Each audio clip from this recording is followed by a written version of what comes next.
Good morning, student. Today is 31st March and we are discussing our next topic, transportation. It is of chapter 1, life processes, and the topic is transportation. First of all, I would like to introduce what is the meaning of transportation. Transportation is a life process in which a substance synthesized or absorbed in our one part of organism is carried to other part of its body. कहने का मतलब ये है कि एक ऐसा process है जिसके अंदर कोई भी चीज़ जो किसी भी बॉडी के अंदर बन रही है या कहीं से एब्जॉर्ब की जा रही है, उस सारे बॉडी को उस सारे प्रोडक्ट को, कोई भी सब्सटेंस को एक जगह से दूसरी जगह पर पहुंचाया जाता है जहाँ पे उसकी आवश्यकता होती है। उस चीज़ को हम क्या बोलते हैं बेटा? ट्रांसपोर्टेशन बोलते हैं। ठीक है। It is a coordinator process carrying out proper distribution of material. ये एक प्रोसेस है, अकेला एक बहुत सारे ऑर्गन इसमें हेल्प करते हैं, बहुत सारे पार्ट्स इसमें हेल्प करते हैं, इसलिए इसको कोऑर्डिनेटेड प्रोसेस बोलते हैं, जिसकी वजह से ये कंप्लीट होता है। नाउ हमारे सिलेबस में ट्रांसपोर्टेशन इन ह्यूमन बीइंग और ट्रांसपोर्टेशन इन प्लांट्स है।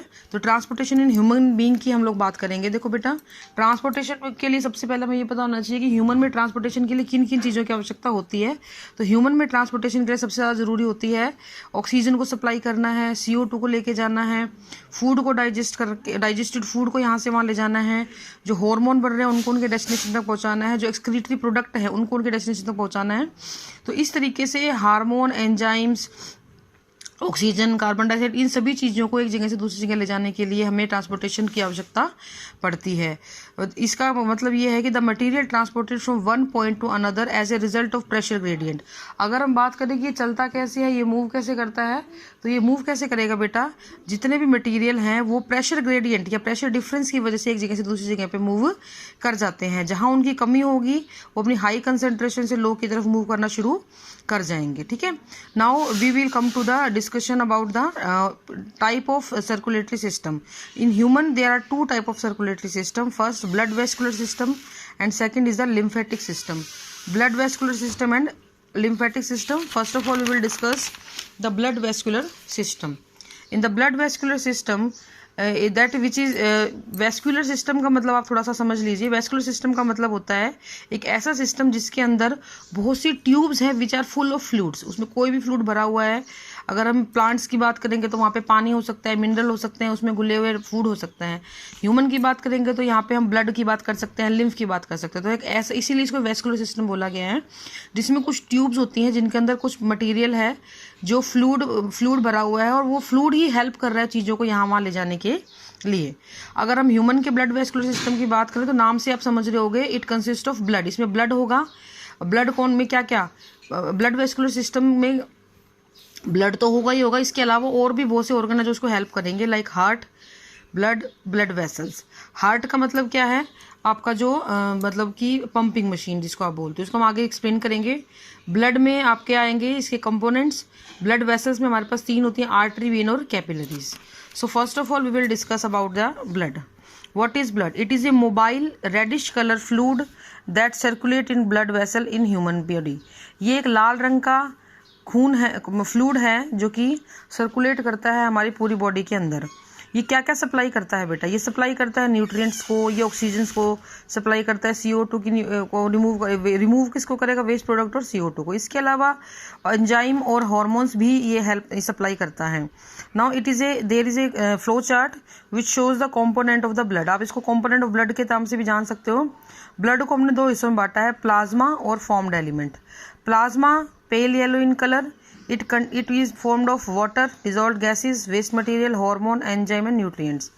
If we are talking about the formed element or blood corpuscles, ये 3 तरीके के होते हैं बेटा, इरिथ्रोसाइट, ल्यूकोसाइट एंड थ्रोम्बोसाइट। क्या नाम है? दोबारा से बोल रही हूँ, erythrocyte, leucocyte, thrombocyte. Now we will discuss erythrocyte. Erythro word जो आया है, इसको हम इरिथ्रोसाइट को हम RBC बोलते हैं। आप बचपन से पढ़ा भी होगा आपने छोटी क्लासेस में, रेड ब्लड सेल। ये ऑक्सीजन और CO2 को कैरी करने में हेल्प करती हैं। इसके पास हीमोग्लोबिन होता है, ये एक पिगमेंट होता है। इट हैव आयरन, हीमोग्लोबिन के पास क्या होता है? आयरन होता है। It give red colour to the blood, आपके खून का जो लाल रंग है वो इसी की वजह से है। एक इम्पोर्टेंट पॉइंट है इसमें, ये विदाउट न्यूक्लियस होती हैं at the time of maturity.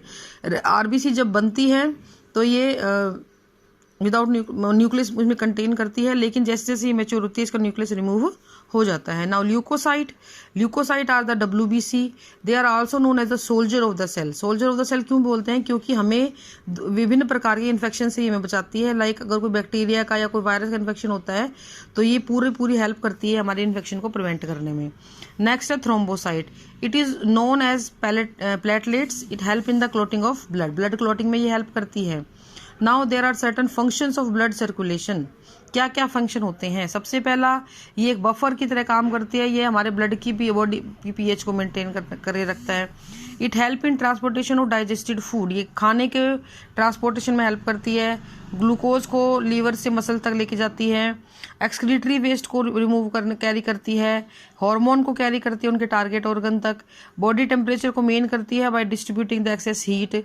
Transport oxygen from lungs to all part of the body, ये ऑक्सीजन को सभी हिस्सों में बांटती है। Oxygen plus haemoglobin oxyhaemoglobin, CO2 plus haemoglobin carbamino haemoglobin, CO plus haemoglobin carboxyhaemoglobin. तो ये oxygen को अपने साथ जोड़ेगी तो ऑक्सी हीमोग्लोबिन बनेगा, CO2 को अपने साथ जोड़ेगी तो कार्ब अमीनो हीमोग्लोबिन बनेगा, और CO को अपने साथ जोड़ेगी तो कार्बोक्सी हीमोग्लोबिन बनेगा। दूसरा नेक्स्ट है, ये ब्लड क्लॉटिंग में हेल्प करती है ताकि हमारा जो ब्लड लॉस है वो कम से कम हो, ब्लड लॉस को प्रिवेंट करती है। दूसरा, ये हमें इन्फेक्शन से भी बचाती है। तो इस तरीके से these are certain functions of blood. This is all for today, and tomorrow